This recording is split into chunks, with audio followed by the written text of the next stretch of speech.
never noticed. Alright, so on the right side we do have Isno, the blue Terran, that is trying to make an appearance here and gain a couple of those points. He will be doing his best to win this match. Yeah, he should. And in the left-hand corner of the map, we've got the man with the slightly weird name. His name is TvE, but he plays P. So I don't know if you wanted to rhyme or not, but he's going to be playing as the Red Protoss up against Isno, whom I believe I talked to him a little bit earlier on, like in a different, in an earlier stage of the qualifiers, and he confirmed that he has been watching the old cartoon series of Isno Good, and I think that's where he stole his name from, because his actual entire name is iznobest. Oh, okay. So there is no best. Whereas TvE's name, I think this guy has been playing a lot of MMOs, and you know, he wanted to be the PvE guy, player versus environment, but ended up being a TvE. Maybe he was a Terran before. That's why his nickname ended up being as it is. But now he's playing Protoss. So both players scouting as they should. Barracks and gateways going down. Gas being taken for the Protoss. No gas still for the Terran, so most probably a gasless expand. You can always do an all-in off of this, of course, which whoa! Look at this. Isno being so cheeky, putting down an engineering bay to slow down that gas income as much as he can. Wow, this is really, really, really annoying. And of course, as a result of that, look at TvE. He kind of forgot to throw down his cybernetics core straight away. This is a... When will he end up canceling that? I mean, it will be quite a long time, and it looks to me that you would almost need 4 probes to mine this simulator effectively to 100% of capacity as it is right now. Yeah, something along those lines. What I would really love for TvE to just do now is, as he's doing, he's not really committing too much to this gas income. So just throw down the expansion a little bit earlier on, and then of course go into double gas mining. And I mean, he should be fine from this. Isno, however, being really, really cheeky. He just needs to remember to cancel off the engineering bay as well. It's gonna suck if he doesn't, and it's starting to go fairly low on hit points. Will he actually... Oh, he does show the expansion to the Protoss. And the engineer... Wow, it was not cancelled. So that was a loss. Like, that was a clear loss. Yeah, it went from being really good and cheeky and annoying to, you know... To absolutely failing. Not absolutely, but being not as great as it could have been. Well, if we look at the resources lost, we see that the Terran lost 125 resources. That's because of that engineering bay, and the Protoss only lost 50. That was the scouting probe, but usually you see 100 gas already mined by this point, and it is not. There's still 35 gas missing on that counter, so slows down considerably, I have to say, and forced the Protoss, of course, to produce that first Zealot straight away. Well, did not check the gas, I don't believe, with that SCV. Will try to do that now. Sees the double gas, sees the Stalker coming out, and has he actually seen the expansion? Let's take a look here. Yes, he did. So the Terran has all the information he needs. And whoa, 4 barracks opening with just 1 gas. Could we see a heavy steam timing off of this? Something a little bit cheesy. Yeah, it could be. I would really like for it, because Protoss have become very, very good at handling the very normal meta game, so to speak, where you just go for that stim plus 2 medivacs timing, and just changing it up a little bit, which it seems like our Terran is doing. At the very least, he's going to have more units out by the time that timing hits. It's going to be... I think it should be very, very successful, especially if it goes for that early stim timing, as you were talking about. Just being a little bit more, aggressive. Going there before the Colossi could be out, or before any splash, regardless if you go for Colossi or High Templars. Mm-hmm. And indeed, we see Isno having a lot of Marines out on the field, and but He's checking for proxy pylons. For a moment there I thought that he is preparing for a very quick third, but he is going to be pulling all of those Marines and a couple of SCVs with him. No add-ons and no stim yet, but he's got, what, 16 Marines out on the field compared to 2 Stalkers, 1 Sentry, and a Zealot. And we might very well see, depending on what units get warped in, it is another Stalker and a Zealot. Yeah, I think Isno should be fine here. Maybe depends on how well... I mean, TvE should be fine, depending on how well Isno manages the engagement. He might even kill a lot of probes at the natural, and he's coming from the bottom side. Isno is pushing forward. TvE is a little bit out of position. Will those SCVs start planting down bunkers or not? Yeah, I think he should be fine. It's a little bit questionable to go for the Immortal. I know a lot of people enjoy doing it. They find it really good, especially since a lot of Terrans go for a couple of Marauders sprinkled in, but I personally would feel a lot more comfortable if TvE started planting down his Robo Bay fairly soon. Really smart choice by Isno, just backing off as well. He doesn't know if he's going to win that engagement or not, which of course is a smart choice to back on home. Then he didn't really invest anything into it. It's just 1 extra barracks, and there we see the Robo Bay coming down. I think he really did make a very smart decision there.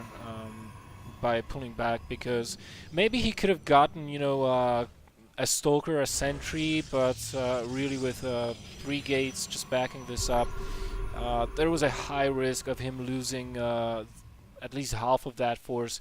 But he's getting the stim right now. He's getting the +1 weapons and +1 armor as well. He did scan his opponent's base, so he knows that the Robo Bay and the Forge is coming up as well. Let's see if TvE will start getting the armor or the attack upgrade first, since he's going Colossi. Oh, he's going with a Twilight Council immediately, so maybe this is just a fake Colossus, just showing 1 Colossus without the extended thermal lance, force his opponent to start producing Vikings and then transitioning into charge lots immediately. But I'm a little bit confused by that armor upgrade. If he really wanted to do this, he should most probably be getting the armor, not the ground attacks. Absolutely correct there, and I don't really know what his plan is right now. He's planting down, like, he has produced a lot of more probes than he would want to for a 2-base all-in, and he's planted down forward pylons, but down by his thirds. We should be looking to take his 3rd base fairly soon. We see the Templar Archive just now being planted down when the Twilight Council has finished up as well, which yet again plays on in towards that, getting your armor up instead of your attacks up, because you want to have a very Zealot-heavy army when you go for Charge Lot Archons or Charge Lot High Templars, and you really want them to just tank damage while you've got other stuff doing the damage for you, like the splash from the storm, which isn't really going to benefit anything, but it looks like we're going to have a first engagement here. Yeah, Isno is posturing kind of aggressively here, but he knows that he cannot take on this army, not with those force goals and that 1 Colossus in there. There's also 1 Immortal, and look at TvE, he's just driving that army before him, retreating very smartly. He really wants to get that 3rd base going. You really need that 3rd base, to be honest, if you are going with Templars. And, you know, TvE, he's just he's just walking on a really thin ice here, because he does not have all that many gateways to back this army up. If he would have to lose his expensive and important units in this army during a poke, then he will not have a lot to repopulate with, and he needs to start slamming down those gateways very, very quickly here. Storm is on the way, 3rd base for both of these players, and both of these players also, I think, know about the 3rd base. Well, the Terran does not, but he will soon enough. Yeah, we've only got 6 gateways up for TvE, as you said, so we should be planting down a lot more, especially if you go for High Templars and Zealots. Because by doing that, you're going to have... I mean, the High Templars don't take any gas. High Templars take no minerals, more or less, I mean, and take a lot of gas. And Zealots don't take any gas at all. Well, they don't really take a lot of minerals either. So you could go for a lot higher of an... a lot more of a production than you could go for the more standard army of, like, Stalkers and Colossi, which are a little bit more expensive unit per unit. So... right now we do have Vikings out on the field, and looks like the trick worked, but I don't know. Ghost Academy just now getting planted down, but that is not before. We already have 4 High Templars out on the field, storm capable. Now TvE, I don't know if he will be able to hold on to that third base as Izno is looking to kill it, and it will go down oh so quickly, unless there are some Ghost of Storms going on. Look at how Izno has to pull back. He has to stim this army away again to run away. This is not a Protoss army you want to be taking head on as a Terran. And Izno will just have to try and figure out something else. There goes the stim again. Look at this army, all in the orange, all in the red. Only 2 medevacs to heal them. They do have some energy, but for that to happen, the army would have to stand still, and it looks like TvE is smelling his chance here, and he is pushing ahead aggressively, trying to get a good concave, or yeah, he does. And here we go, the engagement goes on. Colossus falls very rapidly, but good storms going on. Nice load up though. Wow, but this army is really, really damaged.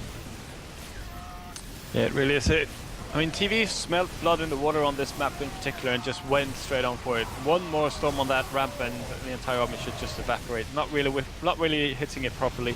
Attacks with SCVs onto High Templars, and that's a good idea because High Templars can't really fight back. But in the midst of this, it's just more of a couple of Archons, and now the natural for the Terrans should be more or less forfeit. The Immortal does go down, so he should be able to...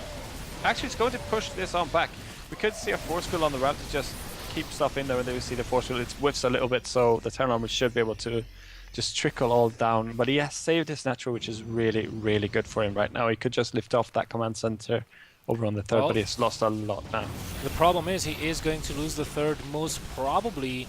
That command center is not fast enough to get away from those Archons and those Stalkers. He lost a lot of his army.